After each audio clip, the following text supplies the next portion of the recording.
نعت پڑھنے کا ایسا صلہ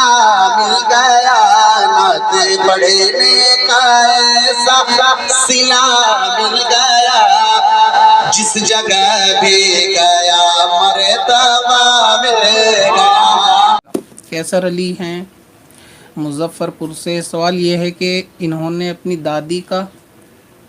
اور سگی پھوپھی کا جو ہے وہ دودھ پیا ہے، تو کیا ان کی سگی بیٹی سے یعنی پھوپھی کی سگی بیٹی سے نکاح ہو سکتا ہے یا نہیں ہو سکتا؟ اس کے تعلق سے میں نے ایک ویڈیو بنا بھی رکھی ہے کہ جس عورت کا دودھ پیا ہو اس کی اولاد سے نکاح نہیں ہو سکتا جب یہ دودھ پینے کی مدت ہی میں دودھ پیا گیا ہو۔ لہٰذا اگر آپ نے 2 سال کے اندر اندر ہی پھوپھی کا اپنی دودھ پیا تھا بچپن میں، اور اس کے بارے میں ان کا اظہار بھی ہے یا لوگ جانتے بھی ہیں، تو اس صورت میں ان کی بیٹی سے نکاح نہیں ہو سکتا۔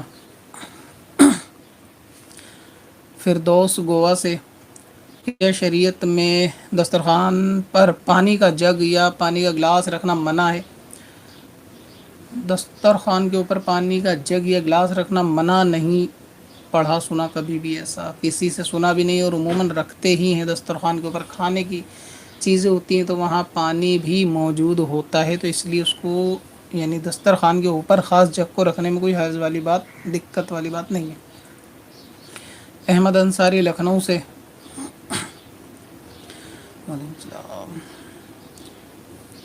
یہ کہتے ہیں کہ میں اسٹوڈنٹ ہوں اور سوتے وقت جو کتاب ہے وہ بستر پر سر کے پاس اکثر رکھی رہتی ہے،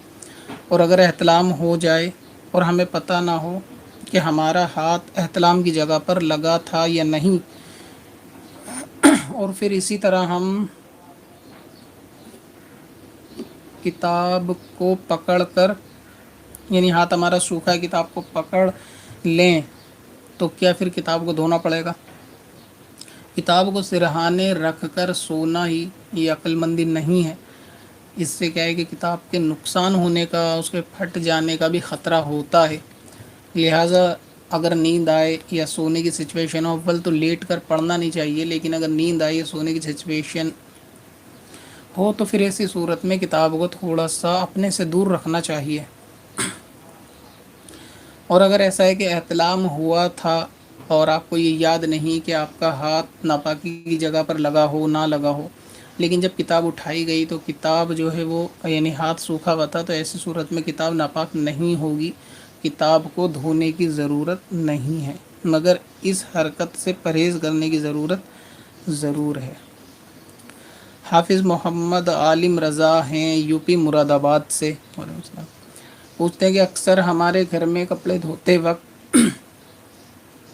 جو ناپاک کپڑے ہوتے ہیں ان کے اوپر پانی بہاتے وقت بسم اللہ شریف پڑھ کر پھونک ماری جاتی ہے۔ اگر بسم اللہ شریف نہ پڑھے تو کہتے ہیں کہ کپڑے ناپاک رہتے ہیں، اس کے تعلق سے کیا حکم ہے؟ ناپاک کپڑے جو ہے وہ پانی کے ساتھ ہی پاک ہو جائیں گے، اس میں کسی قسم کی آیت، سورت، قرآن پڑھنے کی کوئی حاجت نہیں ہے۔ پانی کے اندر اللہ تبارک و تعالیٰ نے وہ تاثیر اور قدرت رکھی ہے کہ وہ ناپاک چیز کو پاک کر دے گا، اس میں بندے کا ارادہ، دخل، پڑھنا، نیت کچھ بھی شامل نہیں ہے۔ مثلاً یہ کہ کوئی ناپاک کپڑا بارش کے اندر رکھا گیا اور وہ اتنا پانی اس پہ سے گزرا کہ ناپاکی کو بہا کے لے گیا، تو کپڑا وہ پاک ہے، چاہے ناپاک کپڑے کو پاک کرنے کی نیت سے رکھا گیا ہو یا بغیر نیت کے رکھا گیا ہو، تو اس میں نیت کا کوئی دخل نہیں۔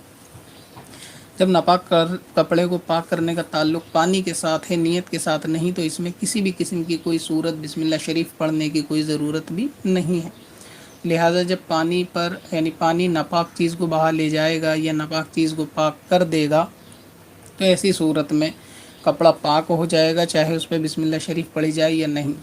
اور جو لوگ یہ گمان کرتے ہیں کہ اگر بسم اللہ شریف پڑھ کر پھونک نہ ماری جائے تو کپڑا پاک نہیں ہوگا، یہ علم کی کمی ہے، اور ایسا کرنا ضروری نہیں ہے۔ جہاں ایسا رواج ہو وہاں منع کرنا چاہیے، اس سے روکنا چاہیے۔ اگر کسی کے پرسنل گھر میں کہنے سے کوئی فساد کا اندیشہ ہے تو اس کو چاہیے اپنی قریبی مسجد میں جائے، امام صاحب سے رابطہ کرے اور بتائے کہ ہمارے عرف میں، سماج میں یہ غلط فہمی ہمارے علاقے بستی میں عام ہے، آپ اس کو نماز جمعہ کے خطبے کے دوران اس مسائل کو بیان کریں، تو امام ائمہ اکرام کی بھی یہ ذمہ داری ہے کہ اپنے علاقے میں جو غلط فہمی لوگوں میں مشہور ہوتی ہے ان کے تعلق سے جمعہ والے دن، کیونکہ کثرت سے لوگ نماز پڑھنے آتے ہیں، تو وہاں پر بیان کر کے لوگوں کو آگاہ کرنا چاہیے، سمجھانا چاہیے اور لوگوں کو اس سے روکنا چاہیے۔